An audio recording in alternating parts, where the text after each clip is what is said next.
All right, welcome to the Explainer. Today we're kicking off a high-stakes training briefing. We're going to take enterprise-grade IT cybersecurity and translate it directly into a personal defense manual for your mind. You know, in a world where million-dollar firewalls and 256-bit encryption are constantly protecting our data, we kind of forget one crucial thing. A wall is literally only as strong as the person holding the key. So today, we're learning the Shadow Protocol. We're talking about how to become a digital shinobi to protect your absolute most valuable asset, your attention and your mind. Okay, let's dive into this. In the software world, a zero-day is a critical vulnerability that the developer doesn't even know exists yet, right? It's the ultimate backdoor. But if we look at the modern digital theater, what is the ultimate zero-day vulnerability? Just take a second and really think about what the most exposed part of any network actually is. It's you. The target is the human OS. Look, attackers don't even really need to hack computers anymore. It's so much easier to just hack your biology. They exploit these vulnerabilities that have been hard-coded into us for thousands of years. They use the trust exploit, playing on our natural tendency to believe people who look and sound like us. They trigger the urgency exploit, sparking this visceral, immediate panic using fake crises. And of course, the authority exploit, abusing our deep-seated instinct to just blindly obey a verified badge. You are the perimeter they are trying to breach. So how do we fight back? We're going to run through 5 tactical protocols today. Hacking the human OS, jamming the signal, the air gap protocol, encrypting your public life, and finally, the water protocol. Let's upgrade you from a passive user to the root administrator of your own life. All right, let's get into it. Protocol 1, hacking the human OS. So those clumsy, obvious phishing emails from 10 years ago, yeah, they're ancient history. Today, threat actors are using AI to scrape your digital footprint and build highly targeted digital twins of your trust network. They spin up deep fake influencers and manufactured experts that completely bypass your mental firewalls to artificially generate trust.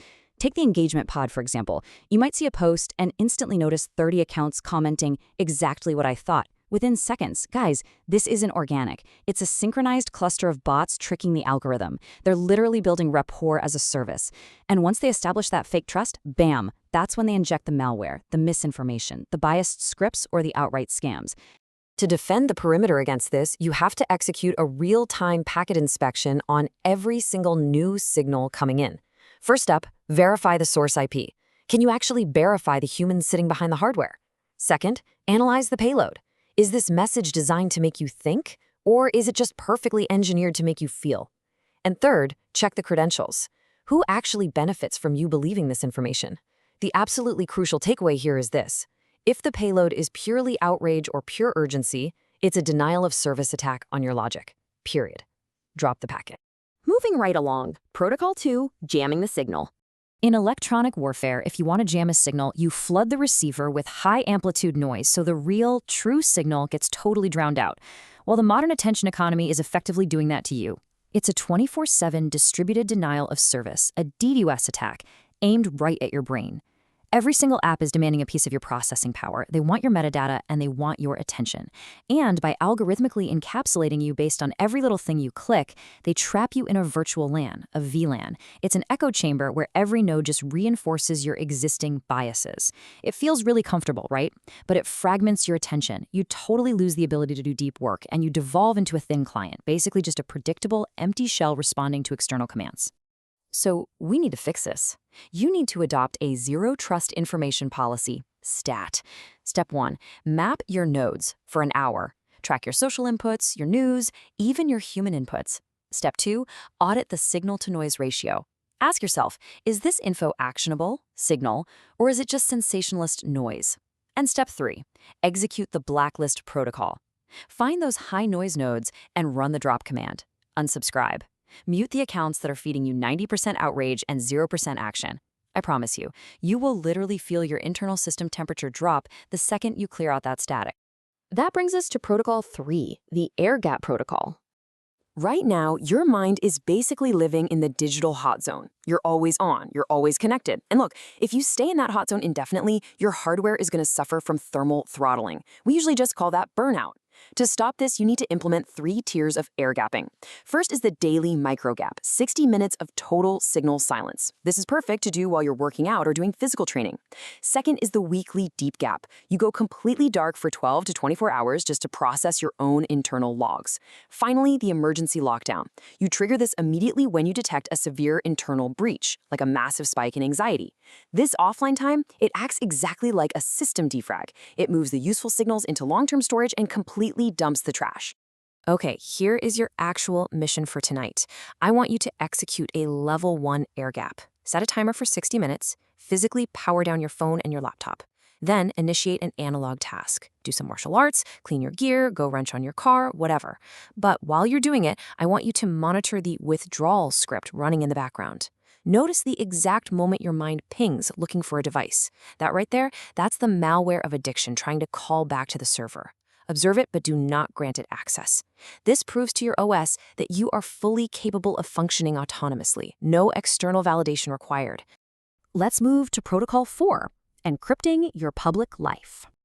Listen, if you're out there operating on an open protocol, meaning you're constantly oversharing your location, your emotional state, every little financial win in real time, you are running an unencrypted server, and you've left the guest account enabled. You are literally handing threat actors the exact reconnaissance they need to map out your emotional triggers and find your security gaps. The fix? You replace the open protocol with the gray man protocol. In tactical terms, the gray man blends in perfectly. You hide in plain sight through obfuscation. How? By minimizing your metadata. Stop broadcasting your exact GPS coordinates and your current mood to the world. Practice selective disclosure. If someone starts probing you for a vulnerability, just feed them boring, generic data. Be the uninteresting server that the hacker just passes right over.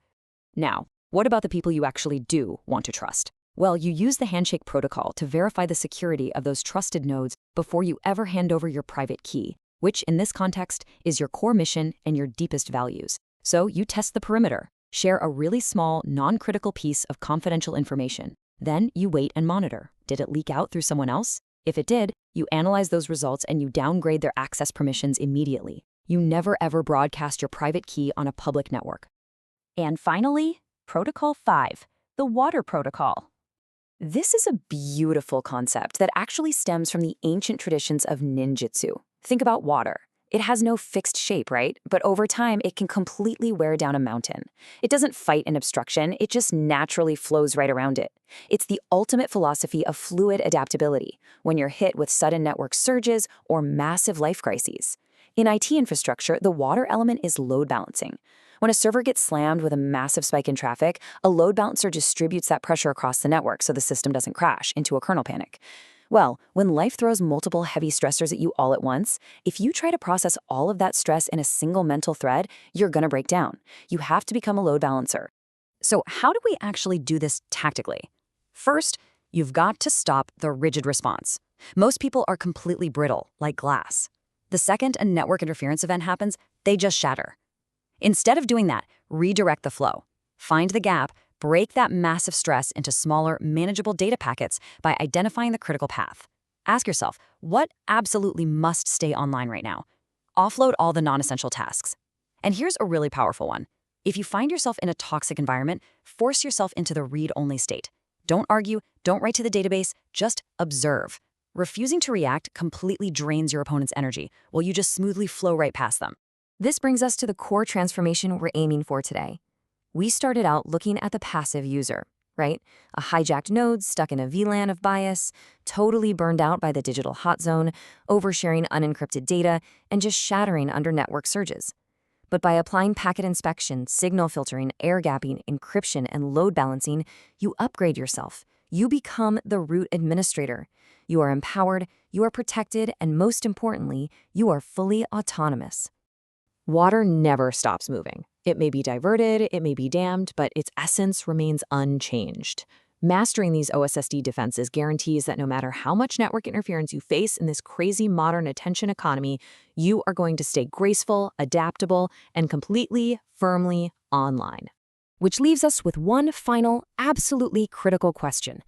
Are you going to be a passive node, just easily manipulated by whatever the next algorithm feeds you? Or are you going to be the root administrator of your own life? Look, The ultimate zero-day vulnerability is just human nature itself, but the patch for it is awareness. I want you to take control of your digital and mental perimeter starting today. Thank you so much for joining me on this explainer, and I'll see you next time.